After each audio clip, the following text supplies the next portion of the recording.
जय Hind and hello guys, स्वागत है आपका आपके अपने यूट्यूब चैनल ज्ञानदेव होस्ट में। एंड इस वीडियो के अंदर आपको बताने वाला हूं स्टाफ सिलेक्शन कमीशन यानी कि SSC CGL new vacancy 2026 apply online process के बारे में, जहां पर गाइस आपको बहुत अच्छे से बताया जाएगा कि कैसे आपको सभी प्रॉब्लम के हल सहित इस फॉर्म को भरना है। अब चाहे आप पहले से रजिस्टर्ड कैंडिडेट है, आपको भी बताया जाएगा कि कैसे आपको लॉगिन करके अप्लाई करना है, या फिर अगर आप अपने पहले से भरी हुई डिटेल के अंदर कोई चेंजेस करना चाहते हैं, मॉडिफिकेशन करना चाहते हैं, तो वो आपको कैसे करना है अप्लाई करने से पहले, वो भी बताया जाएगा। अगर आप फ्रेशर है तो कैसे आपको ओटीआर यानी कि रजिस्ट्रेशन करते हुए अपना फॉर्म अप्लाई करना है, जिसमें कि आपको कास्ट सर्टिफिकेट की जानकारी, आपकी क्वालिफिकेशन की जानकारी, चाहे आप अपीयरिंग हो चाहे फिर आप पास कर चुके हो, कैसे आपको लाइव फोटो अपलोड करना है, कैसे आपको फेस ऑथेंटिकेशन करना है और कैसे आपको सिग्नेचर बना करके अपलोड करना है ताकि कोई एरर भी ना आए। इस संबंध में संपूर्ण जानकारी इस वीडियो के अंदर अच्छे से एक्सप्लेन की जाएगी, तो वीडियो को आपको पूरा देखना है, जरा भी स्किप नहीं करना। चलिए शुरू करते हैं।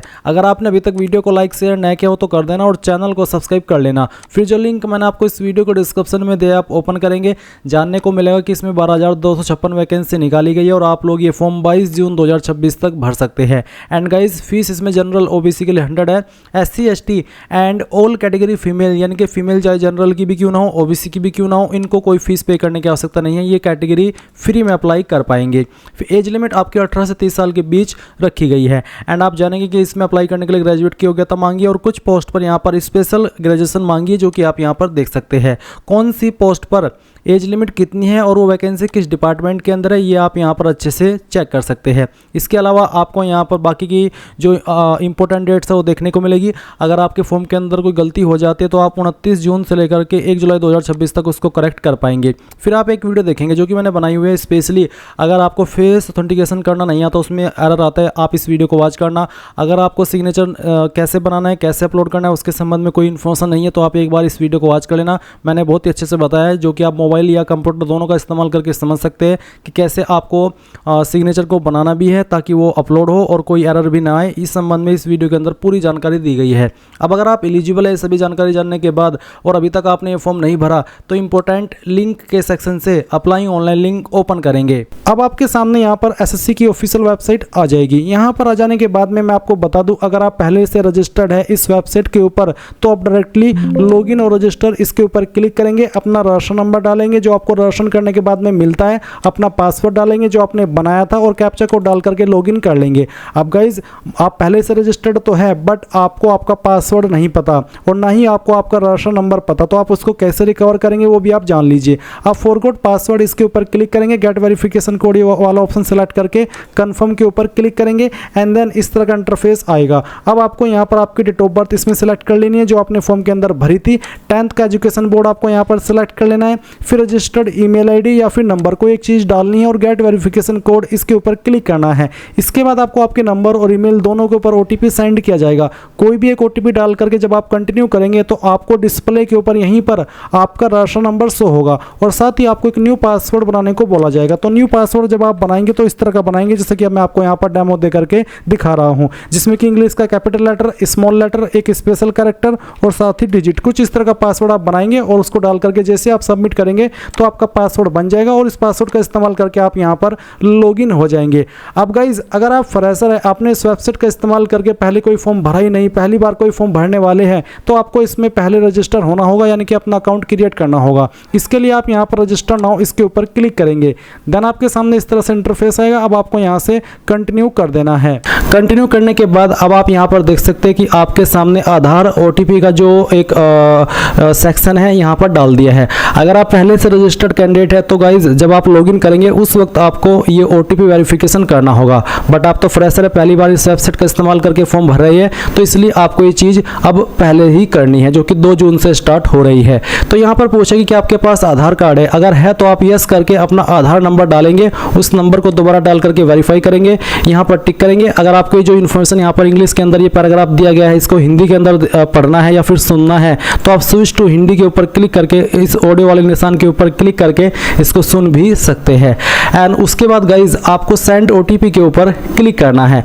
अगर गाइज आपके पास आधार नहीं है तो आप यहाँ पर इस पहले वाले ऑप्शन में नो करके इनमें से कोई एक आईडी दे सकते हैं। जैसे कि आप यहाँ पर देख सकते हैं Aadhaar card, voter ID card, PAN card, driving licence, government ID card, तो इनमें से कोई भी एक आईडी आप दे दीजिएगा। फिर जैसे कि यहाँ पर please upload date of birth proof, जिसमें कि आप birth certificate, school leaving certificate of date of birth, इनमें से आपको एक सर्टिफिकेट देना होगा डीओबी प्रूफ के लिए। फिर एड्रेस प्रूफ के लिए आप इनमें से कोई एक आईडी दे सकते हैं। उसके बाद आप यहाँ पर आपका फोटो अपलोड करेंगे। उसके बाद आप देखेंगे अपलोड जेंडर प्रूफ, आपको जेंडर प्रूफ भी देना होगा, जिसमें कि आप Aadhaar card, voter ID card, birth certificate, school leaving certificate, इनमें से कोई भी एक चीज़ दे सकते हैं। तो ये सभी चीज़ें आपको देनी होगी अगर आप आधार के अलावा किसी और अन्य आईडी का इस्तेमाल करके इसमें रजिस्टर हो रहे हैं। पर अगर आपके पास आधार है तो सिंपली इसमें यस करके अपना आधार नंबर डाल करके दोबारा डाल करके यहाँ पर टिक करके सेंड ओटीपी के ऊपर क्लिक कीजिएगा। इसके बाद जो ओटीपी आपके नंबर के ऊपर गया है वो नंबर जो कि आपने आधार के साथ में लिंक करके रखा है वो आप यहाँ पर डालिएगा और वेरीफाई ओटीपी इसके ऊपर क्लिक कीजिएगा।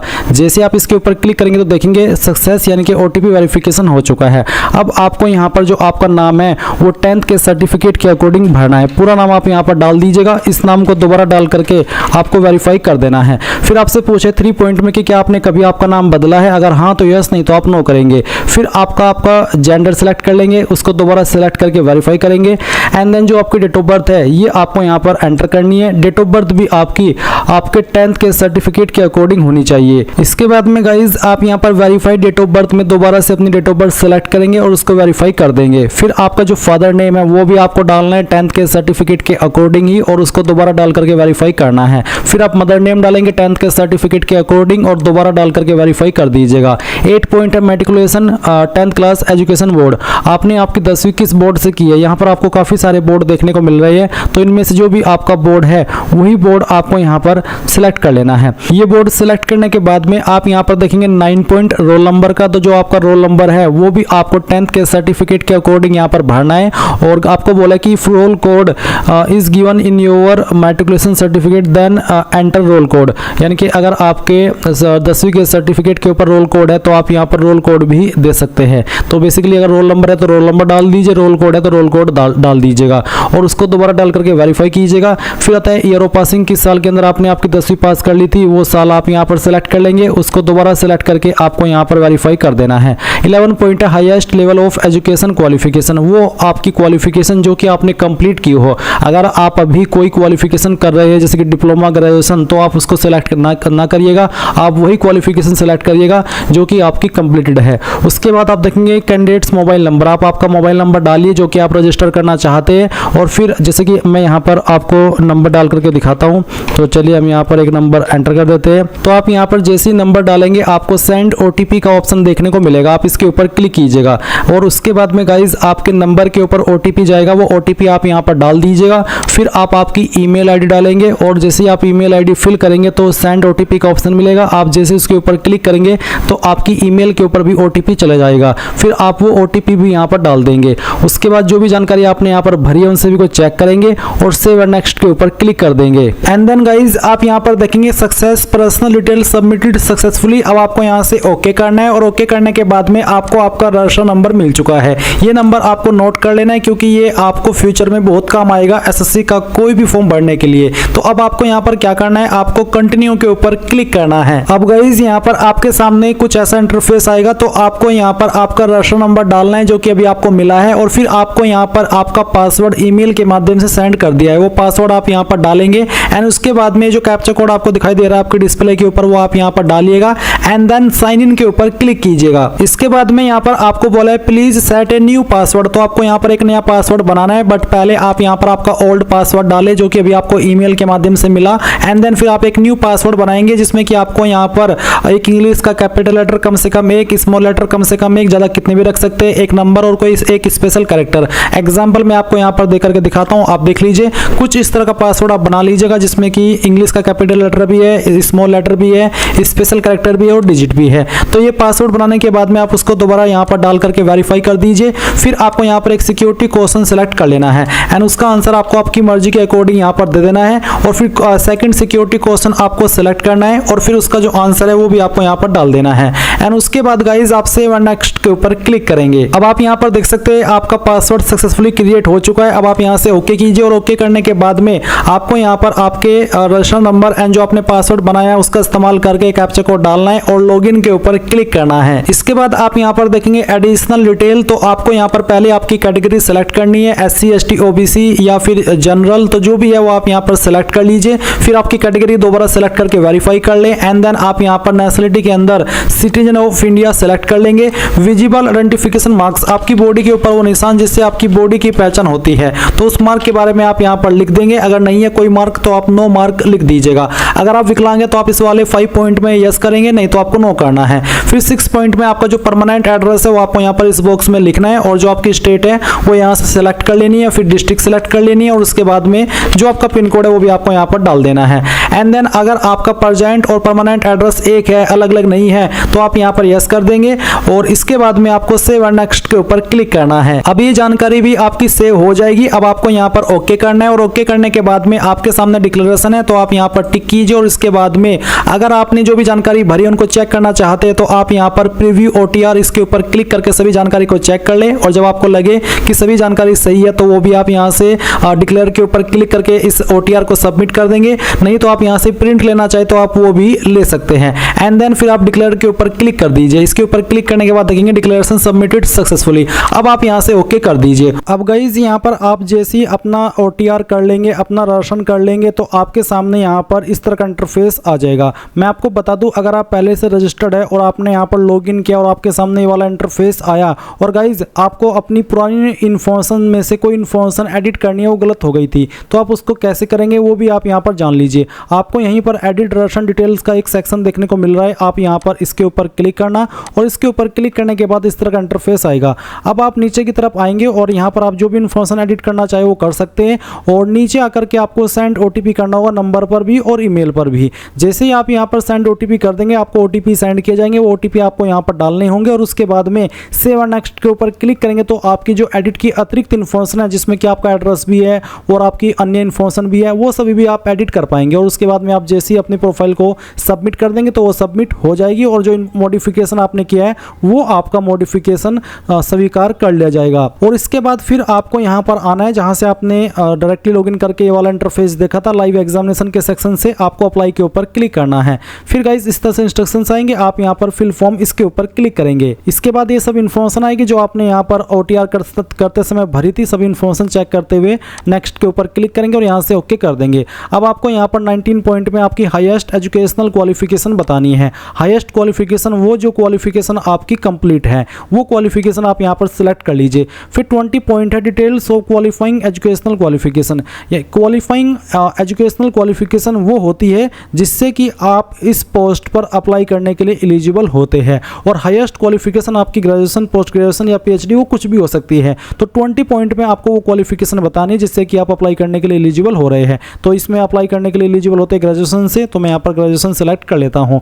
फिर 20.1 है आपका एजुकेशनल क्वालिफिकेशन स्टेटस।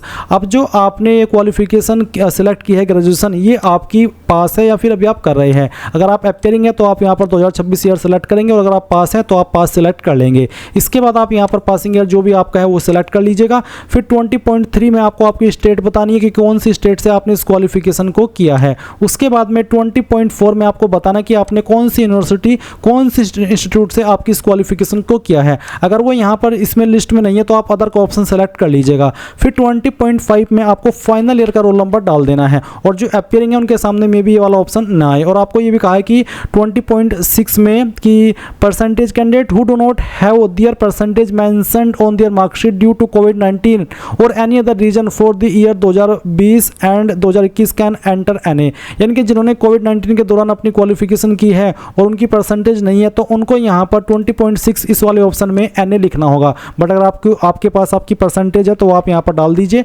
एंड अगर आपके नंबर CGPA के अंदर है तो आप 20.6 खाली छोड़ देंगे और 20.7 भरेंगे। और अगर आपके परसेंटेज में ही है तो फिर आपको यहाँ पर 20.6 भरना है और 20.7 ऑटोमेटिकली डीएक्टिवेट हो जाएगा। अब आप यहाँ पर नीचे की तरफ सेव एंड नेक्स्ट के ऊपर क्लिक करके यहाँ से ओके कर देंगे। इसके बाद एडिशनल इन्फॉर्मेशन फर्स्ट में पूछा कि क्या आप एक्स सर्विसमैन हैं आर्म फोर्स के, अगर है तो आपको यहाँ पर यस करना है और नहीं तो आप यहाँ पर नो कर देंगे। उसके बाद क्या आपको आयु सीमा के अंदर छूट चाहिए। अगर आप SC ST OBC है, जिनको SC ST को तो 5 साल और OBC को 3 साल एज के अंदर छूट मिलती है, और आप ओवर एज हो चुके हैं तो आप यहाँ पर यस करके बता सकते हैं कि मुझे किस कैटेगरी के तहत छूट चाहिए। अगर आप ओवर एज नहीं हुए हैं, भले ही आप SC ST OBC क्यों ना हो, तो आप यहाँ पर नो कर दीजिएगा। फिर 23 पॉइंट है, ये बेसिकली कहा कि क्या आपकी जो पर्सनल इन्फॉर्मेशन है क्या वो आप SSC को देना चाहते हैं ताकि आपको फ्यूचर में जो अपडेट देते रहे किसी भी माध्यम से, चाहे ईमेल चाहे मैसेज। अगर हाँ तो यस, चाहिए आप नो करें चाहे यस करें, इस वाले ऑप्शन पर आपके फॉर्म के ऊपर कोई नेगेटिव प्रभाव नहीं पड़ेगा। इसके बाद आप सेव नेक्स्ट के ऊपर क्लिक करेंगे और यहाँ से ओके कर देंगे। इसके बाद है एडिशनल इन्फॉर्मेशन 2। तो इसमें पहले आपको एग्जाम सेंटर की प्रेफरेंस देनी है 24 पॉइंट में, जहां पर आपको बताना है कि आप पहली चॉइस किस सिटी को देना चाहते हैं। जिसको भी देना चाहते हैं आपकी चॉइस के अकॉर्डिंग वो आप यहां पर सिलेक्ट कर लीजिएगा। इसके बाद में गाइज आप यहां पर देखेंगे आपका सेकंड सिटी, तो सेकंड सिटी आपको देना है अपनी चॉइस के अकॉर्डिंग। फिर थर्ड सिटी भी आपको दे देना है। 25 पॉइंट है कि आप किस मीडियम में अपना एग्जाम देना चाहते हैं, कंप्यूटर बेस्ड वाला। अगर हाँ इन हिंदी तो पहला, नहीं तो आप दूसरा। जो भी आपको लैंग्वेज के विकल्प देखने को मिलेंगे उसमें से आपको आपकी चॉइस के अकॉर्डिंग सेलेक्ट कर लेना है। फिर इसको दोबारा सेलेक्ट करके आपको यहां पर वेरीफाई करना है। 26.1 है कि are you a person with benchmark disability 40% और मोर, यानी कि क्या आप वो कैंडिडेट है जो कि विकलांग है और उनकी विकलांगता 40% या उससे ज़्यादा है। अगर आपके सामने ऑप्शन एक्टिव है तो आप इसका आंसर यस नो में कर देंगे।